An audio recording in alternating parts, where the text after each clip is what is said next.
Hey everybody, welcome to the Spill the OT YouTube channel. My name is Robin. One question I get all the time is, where should I go to OT school? Does it matter what program I get into? Does it matter what school I go to? So I am going to address those questions here. So if you are an occupational therapy student or prospective occupational therapy student, this video is going to talk about types of different programs, my personal opinion on whether or not it matters what school that you go to, and a couple other tips and tricks. So stay tuned.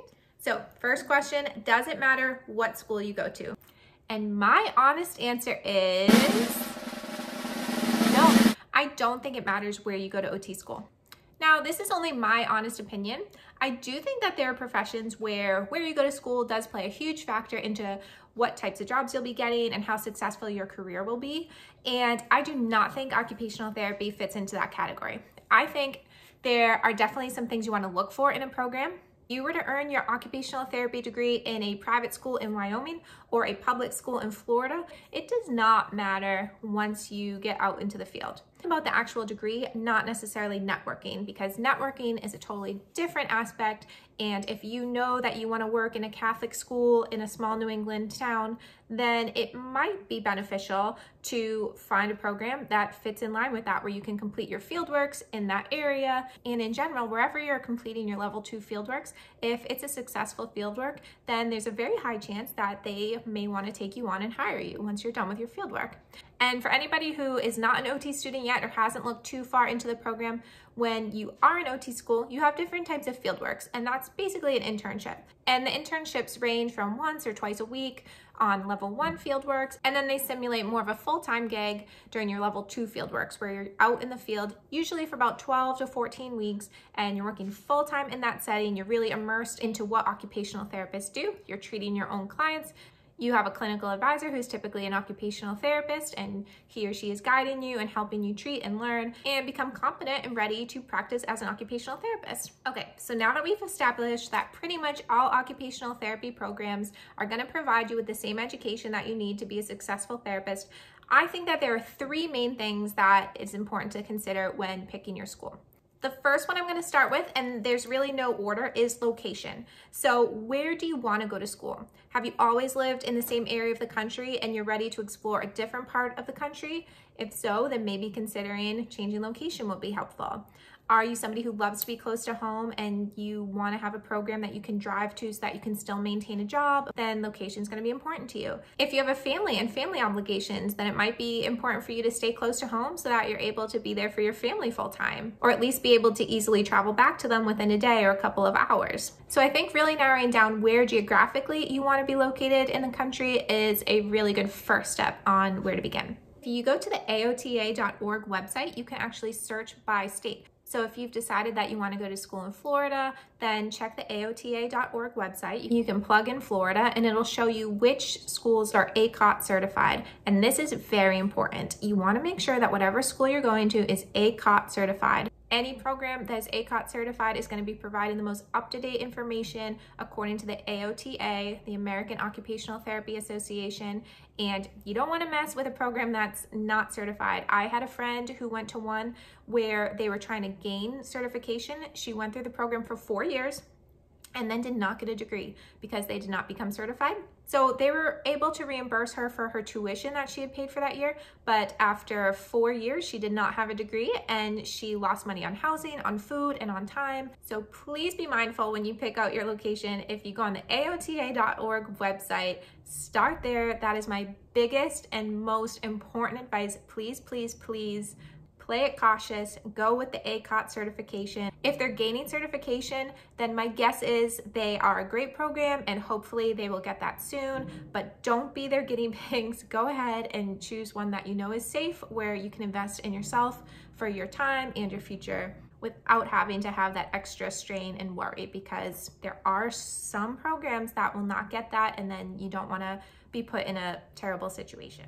Okay, my next piece of advice is price. So you want to know what you can afford and what makes the most sense. A lot of people in the US are going to school, taking out loans, and then they owe these loans for a very, very long time. So make sure that you're looking at the price of everything. So don't just look at the tuition, make sure you're looking at the fees, make sure you're looking at what housing is going to cost you if you have to live on campus or if you have to travel to the school, gas mileage, time, how much time is it going to take you to complete this degree versus when you could be working. These are all factors that play a part, and try and do all of the math so you can get a really clear picture of what you are going to owe at the end of the day. And then take a look and see how much you're actually going to make as an occupational therapist. When I went to school, I Googled what do OTs make. The first number that popped up was like $85,000, and I thought, sold. I love that amount. Now, in reality, and I'll do a whole separate video on this, the salary that you're going to make as an OT is very variable. And I will link that video either up here or here. I don't know if I know how to link yet. If nothing else, I'll put it in the bottom description. That way you can see a realistic amount of what you might expect to make as a new grad OT and what you might make after a couple of years of experience. So when it comes to price, if you go to a private school, you might be expecting to pay more than a public school. If you're going out of state, you might be expecting to pay more as a non-resident.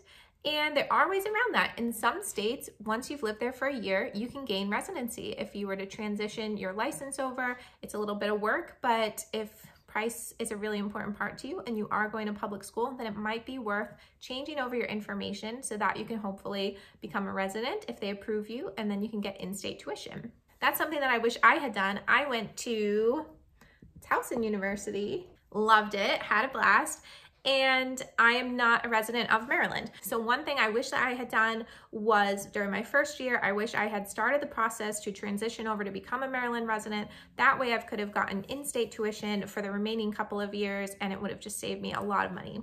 With that being said, you can always look at scholarships and internships. So when I was a grad student and I was in a 5-year program, so we only have 1 year as our graduate year, but during that year, I was a research assistant for one of my professors. So by being a research assistant, I got a pretty hefty stipend that really helped me pay for my final year in college. So there are always ways to make a little bit extra money if money is a big concern for you. You just have to be a little bit creative and reach out to your university and see what they have to offer. And finally, my last point is the program. So when you're looking for your program, once again, I recommend going straight to the aota.org website. And there you can search for schools and you can search for programs. So if you're unsure about what program you want to get, basically there's 4 options. If you want to become an occupational therapist, you can go the doctorate route or the master's route. I have my master's degree. I graduated in 2012, and at that point, it was mandatory that occupational therapists had at least a master's degree, and I was not ready to pursue my doctorate degree. The doctorate degree in OT was still fairly new, and it was mostly for people who were interested in research and academia. Although that's something I'm very interested in, I wasn't ready to commit for the price point that it would cost to pursue that degree after finishing my master's degree. Now, choosing this, I think, is completely up to you and what you want to do with your degrees. One question I hear all the time is, will I make more money if I have my doctorate degree? This is a little tricky. I would say that in most settings, no, having a doctoral degree will not mean you will make more money as an occupational therapist, but there is one setting where I know for a fact having your doctoral degree will earn you more money. And this might be very specific to the part of the country that I live in, but I work in the school systems, and in public schools, they have a salary scale. Part of that salary scale shows how much you will make if you have a master's degree and certain years of experience, and how much you'll make if you have a doctorate degree and have certain years of experience. And earning your doctorate degree versus earning your master's degree will earn you approximately $5,000 more a year. This may be unique to the state that I live in, so if you want information, please feel free to comment or DM me at spill_the_OT on Instagram, and I'll share where I am in the world. But overall, having a doctorate degree is not going to necessarily earn you more money working in a traditional occupational therapist role. If you are thinking about becoming an occupational therapy assistant, you also have 2 options there. You can go for your bachelor's degree and you can go for your associate's degree.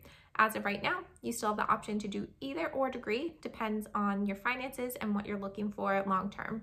So that's about it for today. My advice is check location, check price, check the program, and choose what's best for you. Don't get talked into choosing a program just because you think that you should be going there, or you've heard good things about this program, or somebody told you that you must go to this program.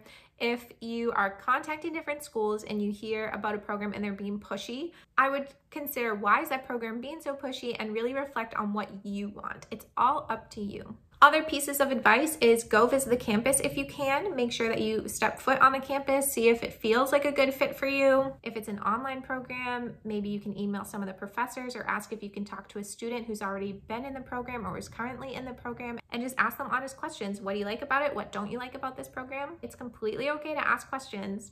And finally, take a look at the Nbc Ot Pass Rate. The Nbc Ot is how occupational therapists get their R at the end of their name. So when I write my name, I write Robin, my last name, and then OTR/L. So the R is by passing the Nbc Ot. If you're looking to become an occupational therapy assistant, then that's how you'll get your C. So it'll be Robin, last name, COTA, and that's how you earn your C. Now, is it absolutely necessary to have the R at the end of your name? Technically, no, but it's gonna make your life a whole lot easier. And honestly, I would just recommend taking the test. Most states require that you're registered. And personally, I think if you've already gone through all the hard work of earning your master's degree or doctorate degree, just take the test. Take the test, pay the money, and it will just allow you to get licensed in any state that you want. And most schools will have this information about their Nbc Ot pass rate right on their school website. And if it's not listed on there, you can reach out to the actual program, see if they have those statistics. If they don't, I would, again, question, why isn't this information available to me as a person who's trying to pursue this degree? Okay, I hope that you found this helpful. If you want more information or want to learn about different settings in occupational therapy, please check out my podcast. It's Spill the OT podcast, and you can find it on anywhere where you stream your podcast, iTunes, Spotify, etc. And follow me on Instagram. It's spill_the_OT. Subscribe and like this video if you found it enjoyable, and I hope that you have a great day. Bye.